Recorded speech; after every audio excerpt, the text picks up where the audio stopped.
Buenas noches, estamos con Pedro Briguer. Hola, ¿cómo te va? Muy bien.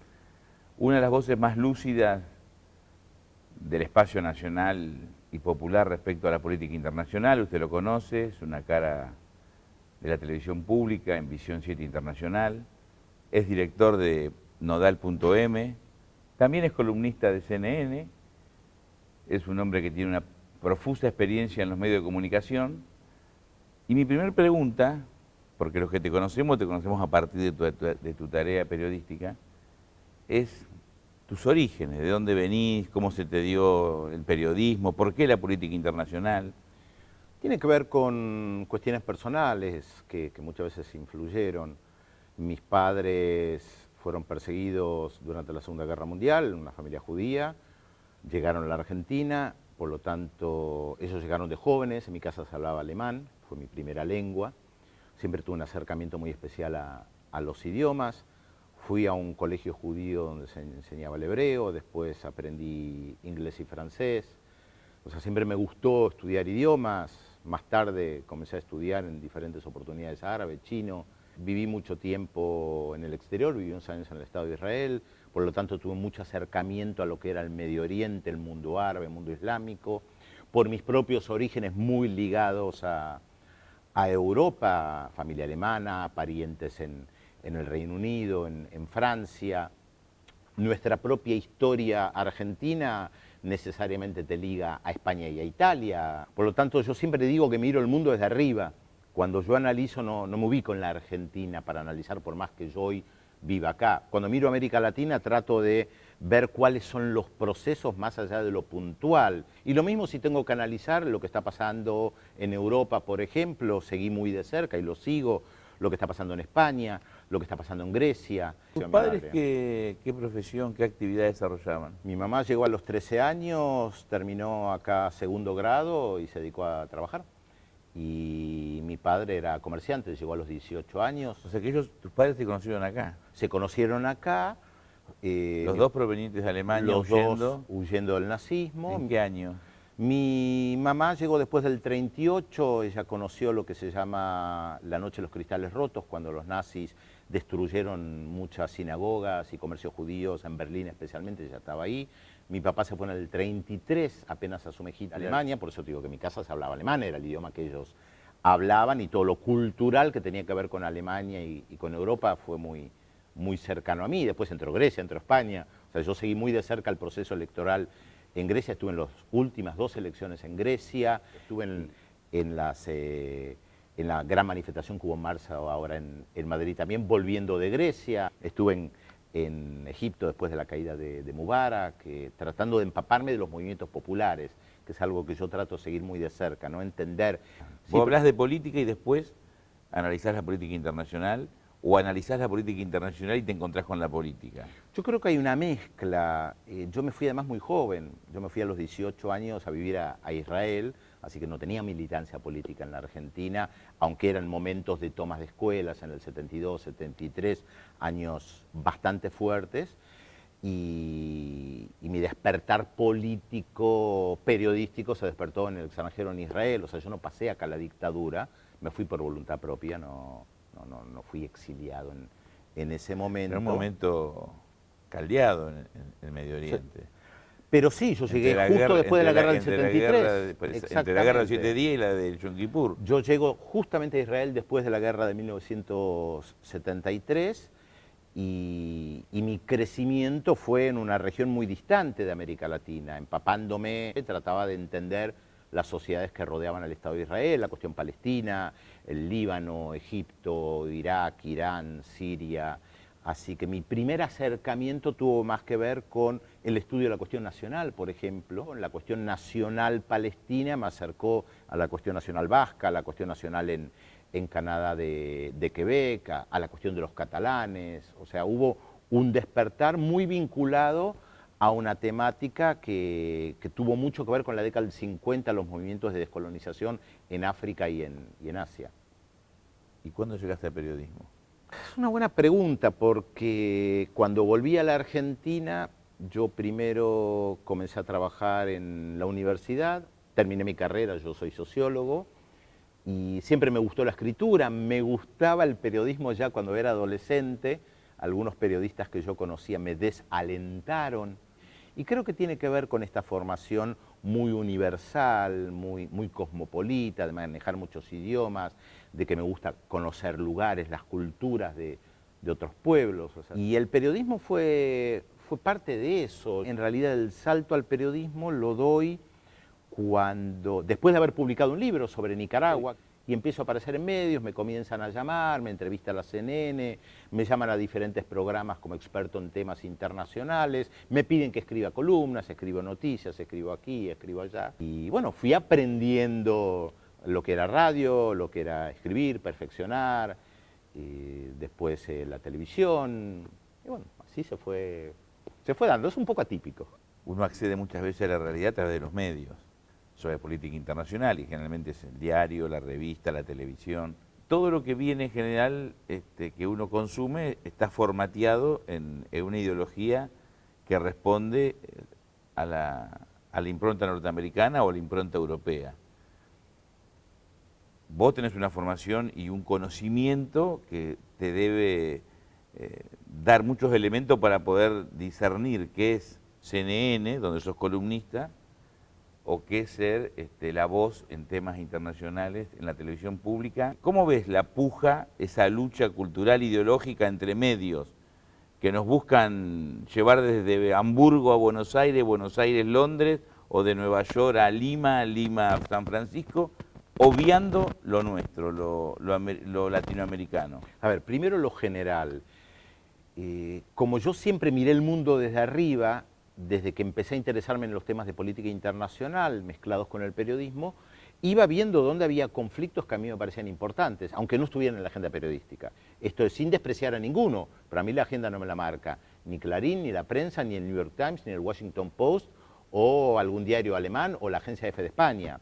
Así pude captar hechos que después se convirtieron, por ejemplo, en muy importantes. Mi olfato, mi búsqueda, me hizo ver cuando comienzan a haber protestas en el mundo árabe, que acá se estaba gestando algo diferente. Esto es, cuando pasa algo en Indonesia, para tomar un ejemplo, yo voy a la prensa de Indonesia.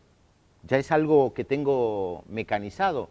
No espero leer qué dice el New York Times sobre Indonesia. Yo voy al Jakarta Post, que es un excelente diario de Indonesia. ¿No hay clarines en todos los países? ¿O nación? Digamos, por supuesto, la expresión dominante. Pero por supuesto, pero yo trato de rescatar también lo mejor de cada uno. Clarín ha tenido durante muchos años una sección internacional de primer nivel, con excelentes periodistas, y hasta el día de hoy hay excelentes periodistas. Entonces yo trato de leer todo. Yo trato todo lo que se pueda, por supuesto, ¿no? Yo trato de leer todas las visiones. Por supuesto que cuando voy a la prensa en Indonesia o en Japón, yo trato de discernir si el Japan Times tiene una postura u otra. O si leo el Times of India de la India, trato de discernir, bueno, para quién juega ese diario. No siempre es fácil, por supuesto. Para mí el New York Times y el Washington Post no son la Biblia, como para muchos periodistas en América Latina. Son excelentes diarios, pero han cometido errores, fueron parte de la guerra de la invasión a Irak en el 2003. El New York Times la apoyó claramente. 2 años después publicó un editorial diciendo nos equivocamos, no manejábamos suficiente información. Es mentira. Había información, esa información la manejaba yo, la decía en la televisión pública, la decía en diferentes lugares. Mentira que no tenían información. Entonces yo no los pongo en el Olimpo, a nadie. Trato de tomar lo mejor de cada uno. A mí me encanta el New York Times, pero trato de leer también el Washington Post, Los Angeles Times en la otra costa, o los diarios incluso en castellano que salen en Estados Unidos, como La Opinión de Los Ángeles, que es un excelente diario, siempre sabiendo dónde están ubicados. Ahora, ¿por qué la lectura de la prensa latinoamericana es tan importante? Porque si vos efectivamente querés saber qué pasa en América Latina, primero tenés que leer la prensa local para enterarte de muchas cosas que las grandes agencias no toman. Mira, te voy a dar un ejemplo concreto, que además eso fue lo que llevó a la creación de Nodal.am como un portal de noticias latinoamericano y caribeño. Es la primera vez que hay un portal de noticias dedicado exclusivamente a América Latina y el Caribe. No había. Seguimos siendo rehenes de las agencias de noticias estadounidenses y europeas. Los que me han seguido en el 2011 en la televisión pública han visto mis comentarios sobre Chile. Las imágenes que llegaban de Chile, del movimiento estudiantil, eran imágenes de violencia que las cadenas chilenas emitían, levantadas por las grandes agencias de noticias internacionales como Reuters o France Press, y a la televisión pública en la Argentina llegaban esas imágenes. Entonces, 200 personas rompiendo vidrieras tenían un espacio superlativo frente a 200.000 marchando de manera pacífica. Y yo llegué a decirle al público, buscando la complicidad con los televidentes, diciéndole, miren, yo no voy a pasar imágenes de violencia. Si ustedes quieren ver violencia, cambien de canal. Yo resalto las marchas pacíficas. Había una intencionalidad política. Entonces, los ejemplos podrían ser innumerables. Pero respecto, por ejemplo, el tema de la minería, en la República Dominicana hubo un gran debate respecto de la minería y la Barrick Gold. Para que la Barrick Gold, que se la llevaba con pala, como se dice en el lenguaje cotidiano de un bar, pagara más impuestos. Un debate importantísimo. Todos los diarios, los medios de comunicación de la República Dominicana, día y noche con este debate, hasta que el Parlamento aprobó una resolución diciéndoles tienen que pagar más impuestos. Ahora, ¿por qué no nos enteramos en América Latina del debate que hubo en la República Dominicana? ¿Por qué los políticos no se enteraron? Seguramente si lo hubieran eximido, hubieran dicho que era una medida progresista, que eso facilitaba las inversiones. Sí se enteraban. Sí no digo, si hubiera sido al revés. Pues ya lo sé, pero sí es que se enteraban. No, Ahora, esas cosas para empujar a la economía global en detrimento de los intereses nacionales, por lo general no se enteramos. siempre te enteras. ¿Te acordás que hace poco te contamos que los consumidores íbamos a estar mucho más protegidos? Es porque ya implementamos un nuevo sistema de solución de conflictos. Si tuviste problemas con algo que compraste o con un servicio que contrataste y la empresa no te dio una respuesta adecuada, ahora tenés Consumo Protegido. ¿Cómo funciona? Te comunicas con Consumo Protegido y vas a una conciliación donde la empresa, vos y un conciliador van a buscar llegar a un acuerdo para solucionar tu problema. Es gratis para vos y obligatorio para la empresa. Y como el conciliador es especialista en temas de consumo, no hace falta que vayas con un abogado. ¿Viste qué fácil? Los consumidores ya estamos más protegidos. Más información al 0800-666-1518 o www.consumoprotegido.gov.ar. Consumo Protegido, siempre de tu lado.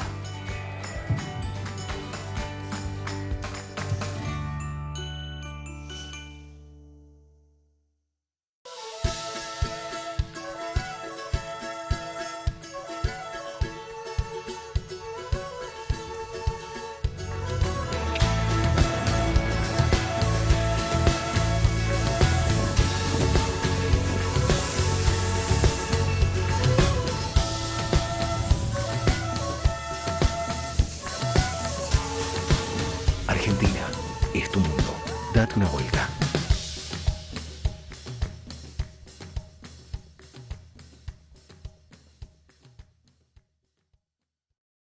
¿Quiénes deben vacunarse contra la gripe? Embarazadas, mamás antes de egresar de la maternidad, niños entre 6 y 24 meses, personas con enfermedades crónicas u obesidad, personal de salud y mayores de 65 años. Para ellos, la vacuna es gratuita en centros de salud y hospitales públicos de todo el país. Vacunate. Es bueno para vos. Es bueno para todos. 0800-222-1002.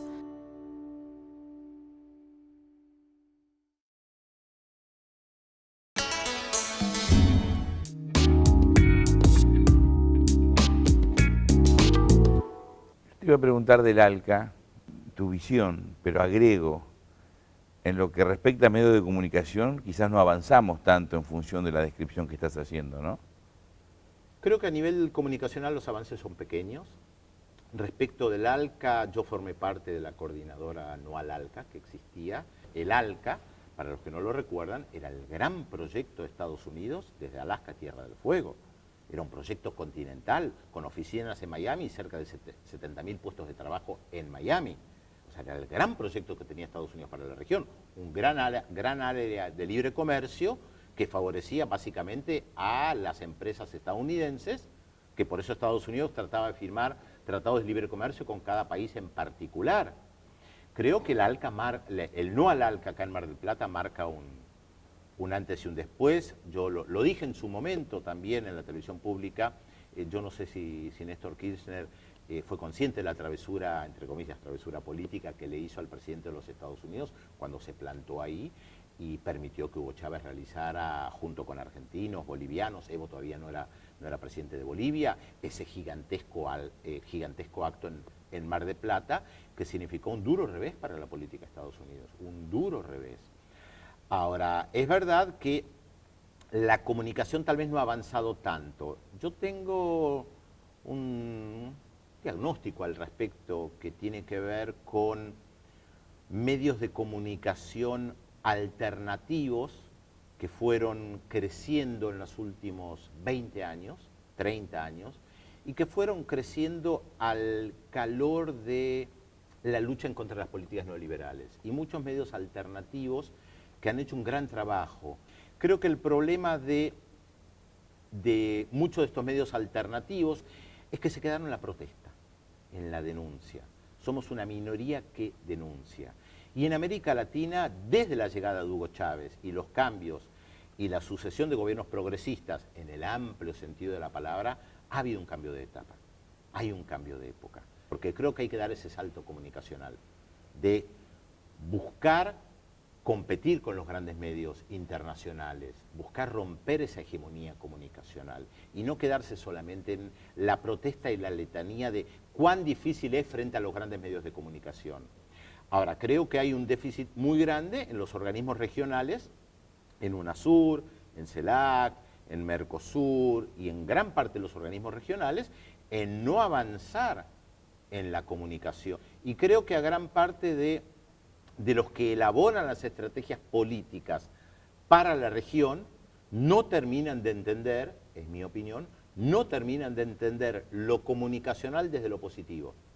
Entonces, continúan con esta sensación de que los grandes medios dominan, cosa que es verdad. Ahora, ¿nos quedamos en la letanía, en el dolor, en la protesta, o damos un salto y construimos algo diferente? Volviendo al ALCA, vos nombraste a Néstor Kirchner, Chávez, yo agrego Lula.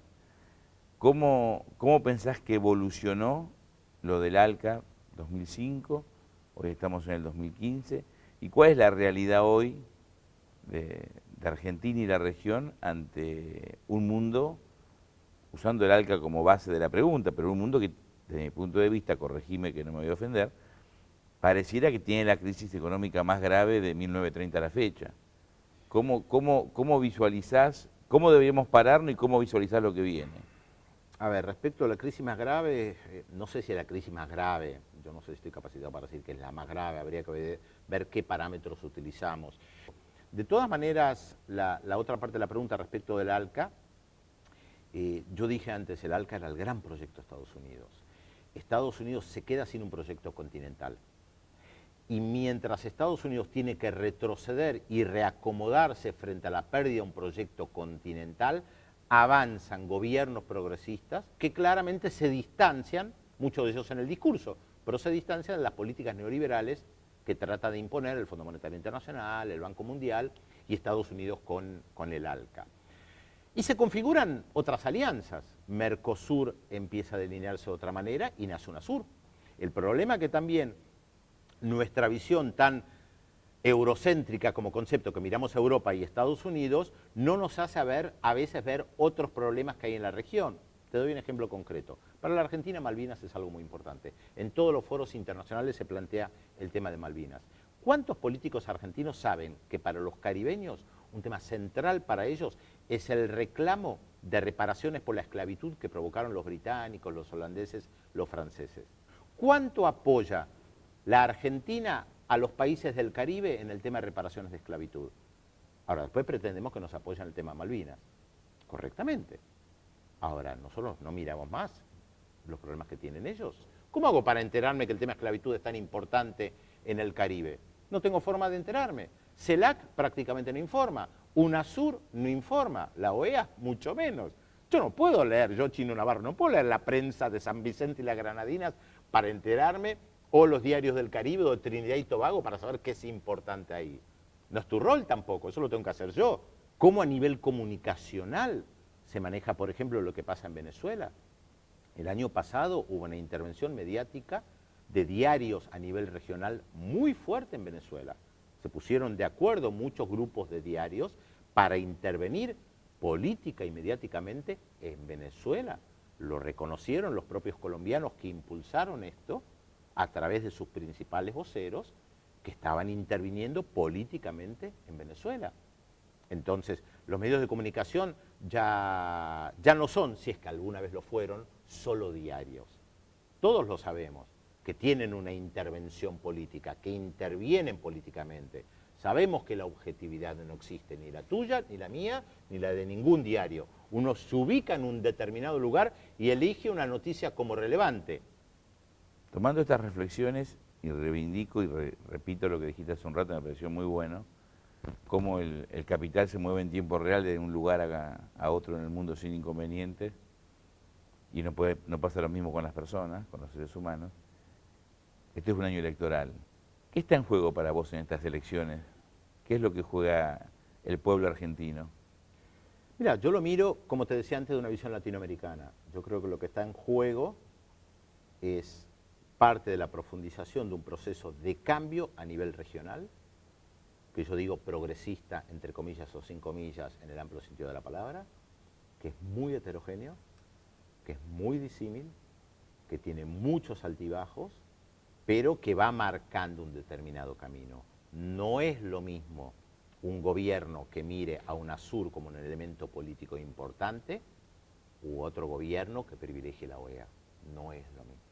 No es lo mismo un gobierno que cree que hay que avanzar con el Banco del Sur a los tumbos, lento o lo que quieras, pero hay que avanzar con el Banco del Sur, o un gobierno que piense que solamente hay que acordar con el Fondo Monetario Internacional o el Banco Mundial.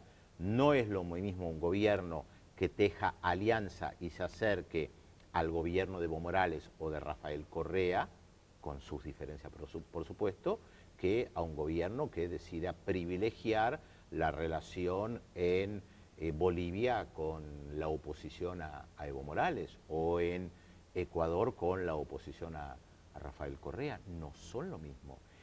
Hay algo para resaltar. Desde que Hugo Chávez accedió al poder a comienzos de 1999, ninguno de los gobiernos progresistas que vinieron después perdió el poder en elecciones.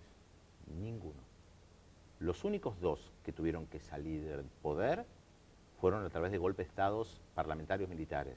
Fernando Lugo en Paraguay, un golpe de estado parlamentario, y en Honduras, Manuel Zelaya. Todos los otros gobiernos progresistas, con todas las diferencias, se mantuvieron. Digo, con todas las diferencias, no las minimizo. Ahora, fíjate otra vez lo comunicacional tan importante. ¿Por qué no se pudo sostener al gobierno Fernando Lugo? Una de las razones, porque la mayoría de los políticos argentinos, en el caso argentino, pero te lo llevo a los brasileños, bolivianos, no miran lo que pasa en Paraguay. No seguían lo que pasaba en Paraguay, mucho menos Honduras, que estaba tan alejado de nosotros. Si hubieran seguido mucho más de cerca lo que pasaba en Paraguay, tal vez hubiera podido evitar el golpe de Estado porque se lo hubiera rodeado más democráticamente a Fernando Lugo. Lo mismo con Manuel Zelaya. ¿Pero quién lo seguía? Muy pocos. ¿Cuántos seguían la prensa paraguaya? Muy pocos. ¿Por qué decís progresista y no popular? Porque no es lo mismo.